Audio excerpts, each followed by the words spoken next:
तो हेलो दोस्तों, NGO scholarship search कर रहे हैं क्या? कुछ फाउंडेशंस हैं जो आपको स्कॉलरशिप देंगी? जी बिल्कुल देगी। तो आज का वीडियो है specially for the pharma students. काफी फार्मा स्टूडेंट्स मुझे बताते हैं कि मैम क्या फार्मेसी स्टूडेंट्स के लिए जो बी फार्म से बिलोंग करते हैं, मास्टर डिग्री से बिलोंग करते हैं या डी से बिलोंग करते हैं या फार्मा डी हो, तो क्या हमें स्कॉलरशिप मिल सकती है? तो आंसर है बिल्कुल सही, आपको स्कॉलरशिप जरूर मिलेगी और वो है एनजीओ के थ्रू या फाउंडेशन के थ्रू, जिसको हम लोग बोलते हैं नॉन गवर्नमेंट स्कॉलरशिप्स। तो ये नॉन गवर्नमेंट स्कॉलरशिप होती क्या है, ये प्रोवाइड करने के पीछे रीजन क्या है, ये काफी सारी चीजें हैं यहाँ पे जो डिस्कस करने वाले हैं। तो चलिए सबसे पहले स्टार्ट करते हैं हम लोग पहली स्कॉलरशिप। तो जैसे कि मैं फार्मा बैकग्राउंड से बिलोंग करती हूँ और पुणे से हूँ, महाराष्ट्र से हूँ, तो मैं आज स्कॉलरशिप जो लेके आई हूँ कुछ इसमें भी इंक्लूडेड है। तो सबसे पहले जो स्कॉलरशिप के बारे में मैं बात करने वाली हूँ वो है लीला पूनावाला स्कॉलरशिप 2023-24 जो एकेडमिक ईयर है, जिसको एलपीएफ भी कहा जाता है। तो सबसे पहली बात नोट करने की ये है कि ये स्कॉलरशिप सिर्फ लड़कियों को मिलती है, only for the girl students. तो नियर अबाउट स्कॉलरशिप का बेनिफिट्स के बारे में बात करेंगे तो 70,000 पर ईयर स्टूडेंट को ये दिया जाता है। उसके बाद किस तरह की एलिजिबिलिटी है इस पे डिस्कस करते हैं। Number 1, girl who have secured admission for first year of a pharmacy degree. जो भी स्टूडेंट फर्स्ट ईयर में एप्लीकेशन किया है या अभी वो फर्स्ट ईयर में है तो वो इस चीज के लिए अप्लाई कर सकती है। उसके बाद secured admission in any college in Pune district. जो भी पुणे डिस्ट्रिक्ट में कॉलेजेस है उसमें आप उसमें अप्लाई कर सकते हैं। अगर आप उसका वहां पे एडमिशन हो चुका है तो आप अप्लाई कर सकते हैं इस स्कॉलरशिप के लिए। Minimum 70% marks in 10th and 12th standard. तो जो 10th और 12th स्टैंडर्ड है उसमें आपको नियर अबाउट 70% मार्क्स होना चाहिए। उसके बाद टोटल इनकम जो फैमिली इनकम है ये ज्यादा नहीं होना चाहिए, should not exceed ₹3.5 lakh per year. और सबसे इंपॉर्टेंट इंडियन सिटीजन होना चाहिए।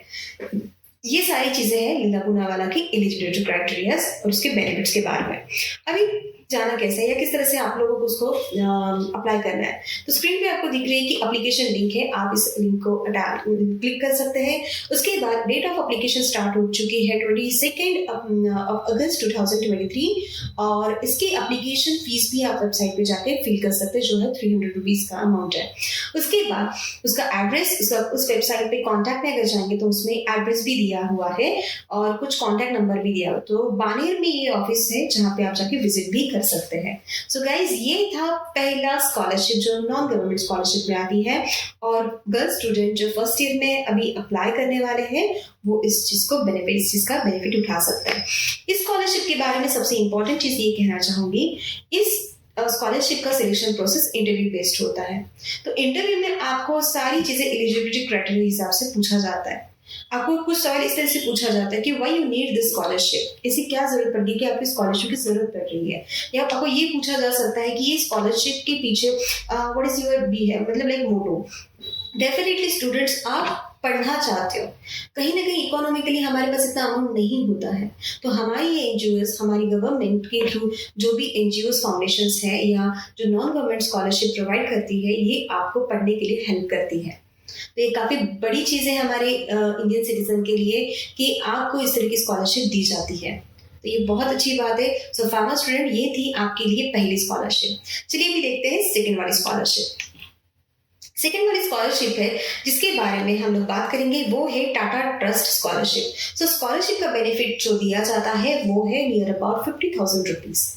सो इसकी जो डेट है, डेट ऑफ एप्लीकेशन या लास्ट डेट ऑफ एप्लीकेशन, सो ये है 31 जनवरी 2024।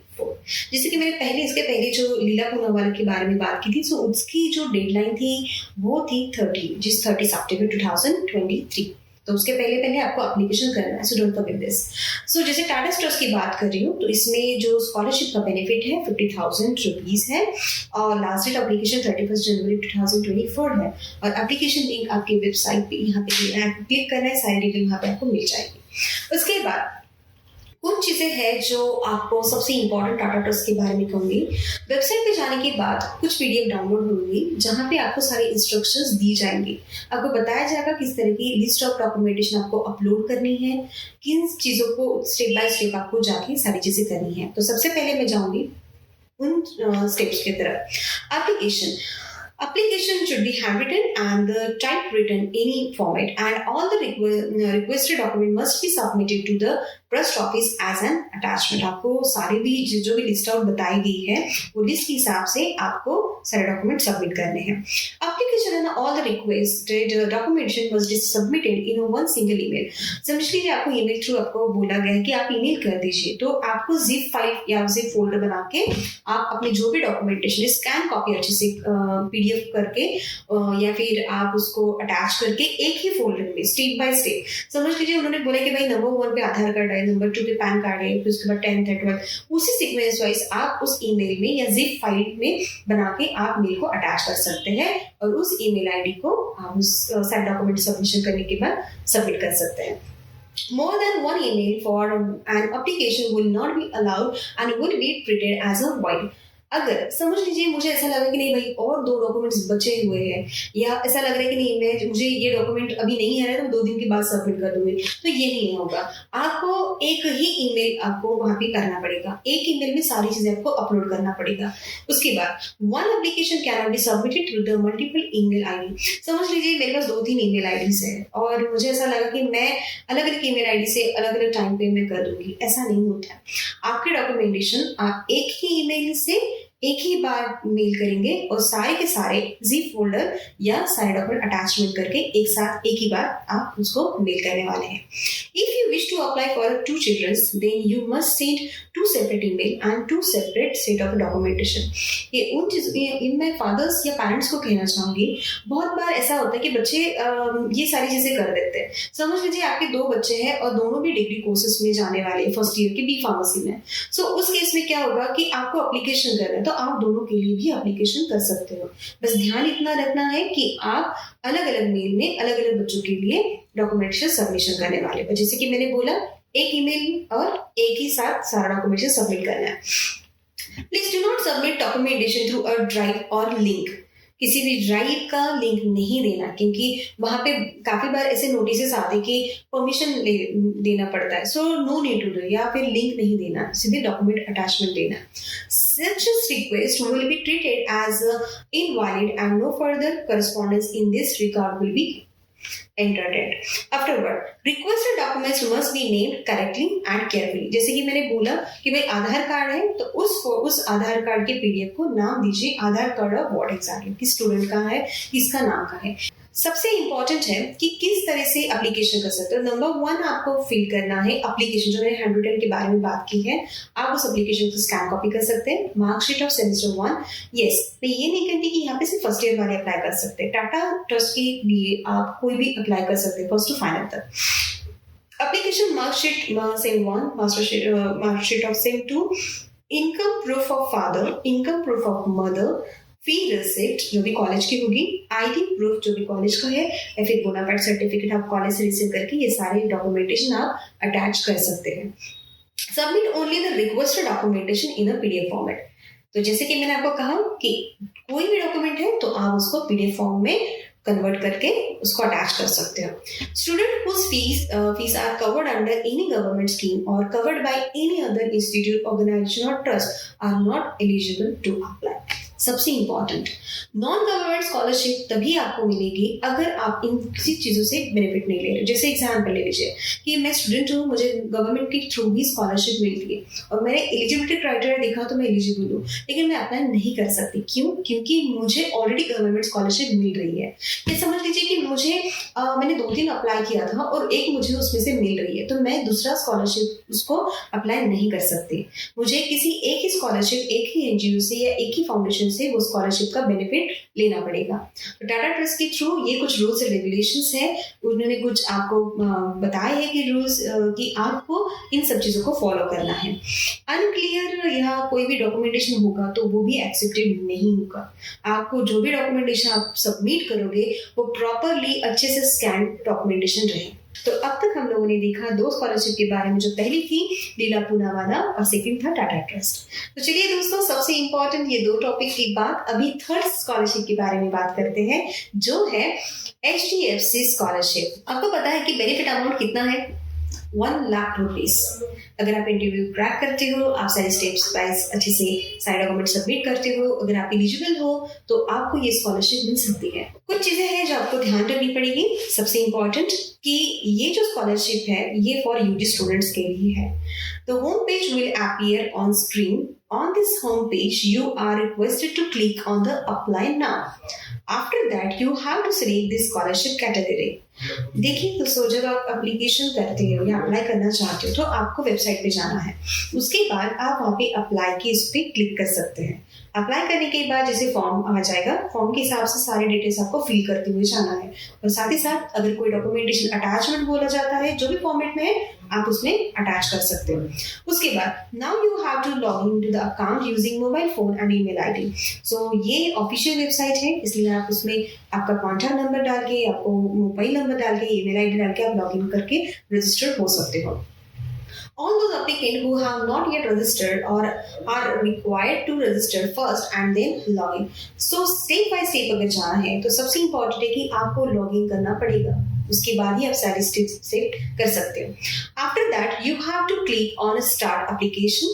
आप स्टार्ट एप्लीकेशन कीजिए। Now application form will appear on your screen. In this application form you are required to enter all the important details. Now you have to upload all the required documents. After that you are required to click on submit button. Definitely जैसे मैंने आपको बताया कि जैसे application apply करते हो, आपने login किया अपने मोबाइल और ईमेल आईडी के साथ, आपने रजिस्टर कर दिया, आपके सामने आपका फॉर्म ओपन हो गया। फॉर्म ओपन होने के बाद आपने स्टेप बाय स्टेप आपने भरना स्टार्ट कर दिया। एंडिंग में सारी चीजें आपको अच्छे से देखना है कि सारी चीजें फॉर्म फिल हो चुकी है या नहीं। उसके बाद आप सबमिट बटन को क्लिक कर सकते हैं। By following is the procedure, you can apply for HDFC बढ़ते कदम स्कॉलरशिप। सो ये और एक ऐसी स्कॉलरशिप थी। तो इसकी एलिजिबिलिटी क्राइटेरिया क्या है कि आप इंडियन सिटीजन पर्सन होना चाहिए। Family income, the annual income of the family from all the sources should not be more than 6 lakhs. 6 lakh से ज्यादा नहीं होना चाहिए। Educational condition must have obtained 60% mark in their qualifying examination. जो भी examination आप क्रैक करना चाह रहे हो तो उसके लिए आपको 60% मार्क्स की जरूरत है। अगर आप ये एलिजिबिलिटी क्राइटेरिया देखते हो, आप एलिजिबल हो, तो आप प्लीज इन स्कॉलरशिप के पास जा सकते हैं, अप्लाई कर सकते हैं। कुछ स्पेशल कंडीशंस बताएंगे, जैसे कि students who have lost their parents और earning member of the family. अभी कुछ ऐसे भी लोग हैं जिनके फैमिली में वो खुद ही सिर्फ जॉब करते हैं और कॉलेज भी करते हैं या कॉलेज भी पढ़ते हैं। साथ ही साथ कुछ ऐसे भी फैमिली मेंबर्स हैं जिनके पेरेंट्स कोविड में जा चुके हैं, या कुछ ऐसे भी स्टूडेंट्स हैं जिनके पेरेंट्स HDFC बैंक से बिलोंग करते थे। सो ये जो लोग हैं ये इजीली इसको अप्लीकेबल कर सकते हैं, अप्लाई कर सकते हैं। Number 2, student of families that have lost their livelihood due to the COVID. Students whose parents are employed under HDFC Limited. So ये 3 स्टेट में उन्होंने बताया है कि ये 3 कंडीशंस अगर है तो आप अप्लाई जरूर कर सकते हैं। एजुकेशनल क्वालिफिकेशन में क्या पूछा गया है इन स्कॉलरशिप के under. So for UG general courses candidate should be studying in UG general courses such as okay. So मैंने जैसे फार्मेसी के लिए बात की तो ये BA, BCom, BSc ये सारे के सारे कोर्सेज के लिए अप्लाई कर सकते हैं, ये स्टूडेंट कर सकते हैं। और रिकग्नाइज यूनिवर्सिटी से आप पढ़ने वाले, अगर रिकग्नाइज यूनिवर्सिटी से आप पढ़ रहे हो तो बिल्कुल आपको इजीली स्कॉलरशिप दी जा सकती है। उसके बाद इंस्टीट्यूशन अक्रॉस द इंडिया, और ये सिर्फ यहाँ की एक स्टेट को लेकर बिलोंग नहीं करता है, ऑल ओवर इंडिया में से आप इस स्कॉलरशिप के लिए अप्लाई कर सकते हो। उसके बाद required documents, marksheet, certification of the previous classes, ID card issued by the government जैसे कि Aadhaar card, PAN card, voter ID, driving licence, ये सारी चीजें। Admission proof of the current year, जो भी करंट ईयर का एडमिशन प्रूफ है। Crisis documentation, जो भी प्रॉब्लम्स है, जैसे मैंने 3 स्टेप के बारे में बात की थी। अगर HDFC का कोई पेरेंट वहीं पे काम करते हैं तो उनके डॉक्यूमेंट्स आपको लगाना है, या फिर आपके पेरेंट जैसे कोविड में कोई प्रॉब्लम हो गया है, डेथ हो गई है, तो उनके डॉक्यूमेंटेशन आप सबमिट कर सकते हैं। उसके बाद references of the 2 people having knowledge about the family crisis, साथ ही साथ 2 लोगों का प्रूफ भी आपको वहाँ पे ज्वाइन करना पड़ेगा। बैंक अकाउंट डिटेल आपको देनी पड़ेगी और फोटोग्राफ आपका वहाँ पे अटैच करना पड़ेगा। कुछ स्कॉलरशिप में ऐसा होता है कि सीधे आपका सिलेक्शन हो जाता है और आपके अकाउंट में पैसा भी आ जाता है। इस तरह से स्कॉलरशिप आपको प्रोवाइड की जा सकती है। एचडीएफसी बढ़ते कदम स्कॉलरशिप का सिलेक्शन कैसा होता है, तो इस पर डिस्कस करते हैं अभी इस टॉपिक में। So no exam will be conducted for the selection of this candidate. जैसे कि मैंने आपको बोला कि कोई एग्जाम इसमें नहीं ली जाती। The selection authority will review the application and analyse the needs of the applicant and make a selection on a ruling basis. जैसे कि मैंने आपको बोला कि अगर आपके सारे डॉक्यूमेंटेशन क्लियर है, आपने अच्छे से सारे डॉक्यूमेंटेशन सबमिट किए हुए हैं, तो आपके इस डॉक्यूमेंटेशन के ऊपर आपको स्कॉलरशिप दी जाती है। उसके बाद selection will be done on the basis of eligibility in a proof of a crisis.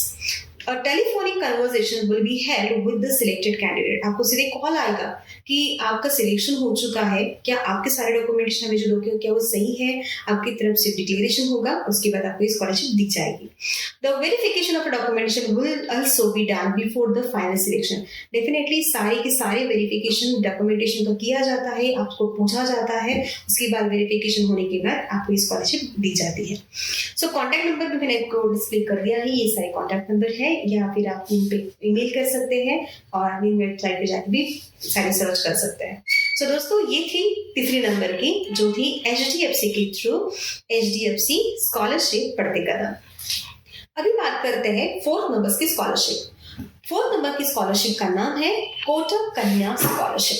So Kotak Kanya scholarship का जो बेनिफिट है वो है near about 1.5 lakh per year. So 30 September is the last date for this 2023। Application link मैंने दी है, उसके बाद फोन नंबर भी यहाँ पे मैं डिस्प्ले कर रही हूँ। उसके बाद एलिजिबिलिटी क्राइटेरिया इसका दिया गया है, open for meritorious girls students across India। ये स्कॉलरशिप स्पेशली फॉर गर्ल्स है। सो कोटक कन्या स्कॉलरशिप आपको काफी बेनिफिट्स दे रहा है। सो उसके पहले मैं बात करूंगी एलिजिबिलिटी क्राइटेरिया पे। So, applicant must have scored 85% or more marks or equivalent CGPA in a class 12th board examination। Applicant annual family income must be below than 6 lakhs rupees। 6 lakh के नीचे आपके फैमिली का इनकम होना चाहिए, उसके ऊपर आपको ये स्कॉलरशिप दी जा सकती है।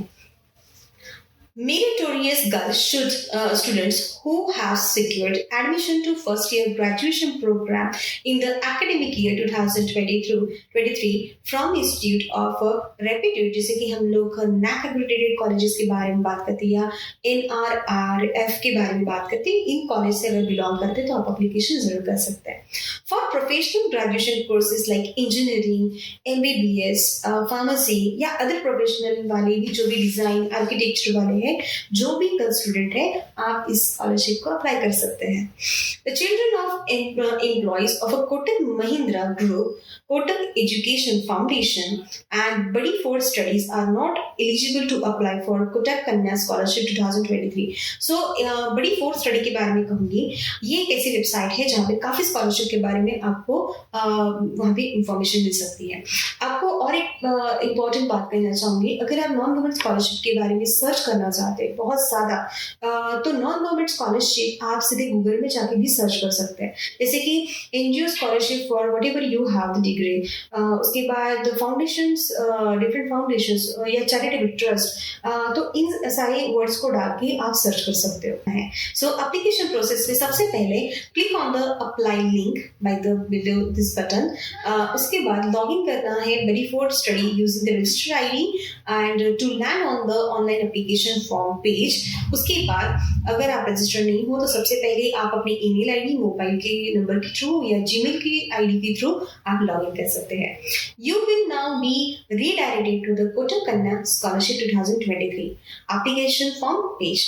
उसके बाद एप्लीकेशन आ जाएगा, आपको एप्लीकेशन का फॉर्म पूरा फिल करना है, सारे अपलोड है डॉक्यूमेंटेशन, जो भी नेसेसरी डॉक्यूमेंटेशन बताए गए हैं वो सारे अपलोड करना है।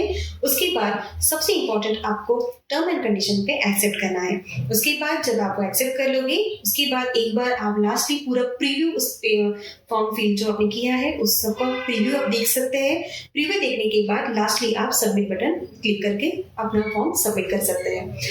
उसके बाद कौन से ऐसे डॉक्यूमेंटेशन जो आपको अपलोड करने पड़ेंगे?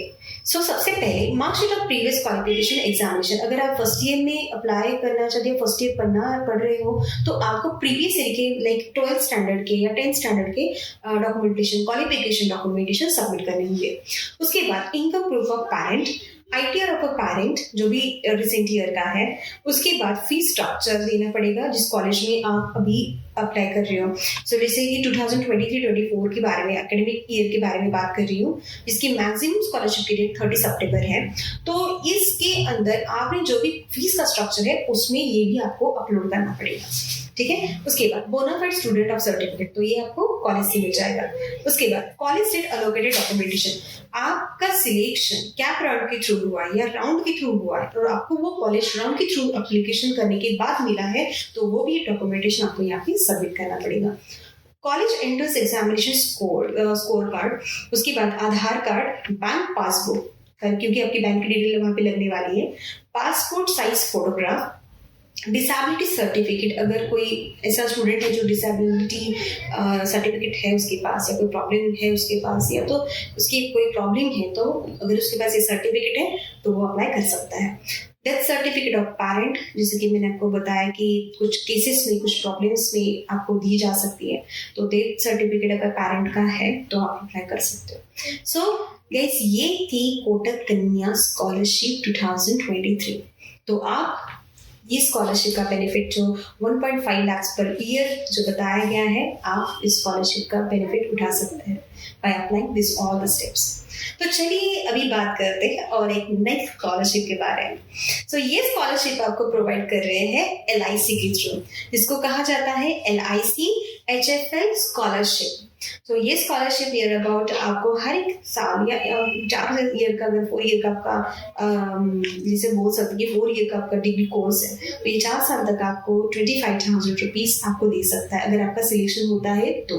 उसके बाद सेम प्रोसेस रहेगी, आपको वेबसाइट पे जाना है, आपको अप्लाई करना है, आपको सारे डॉक्यूमेंट सबमिट करने हैं, आपको सबमिट बटन क्लिक करके टर्म्स कंडीशन को क्लिक करके आपको फॉर्म फिल कर देना है। एलिजिबिलिटी क्राइटेरिया के बारे में अगर कहूंगी तो करंटली अगर कोई स्टूडेंट है जो 11th स्टैंडर्ड से बिलोंग करता है, या फर्स्ट ईयर ग्रेजुएशन है, या पोस्ट ग्रेजुएशन प्रोग्राम में है, जो करंट ईयर 2023-24 एकेडमिक ईयर में है, so applicant must have scored more than 60% marks in their previous qualification examination. Annual income की बात करें, so annual income of the applicant must not more than 3,60,000 amount from all sources. हर तरफ से अगर 3,60,000 के ऊपर थोड़ा हो रहा है तो भी आप अप्लाई नहीं कर सकते।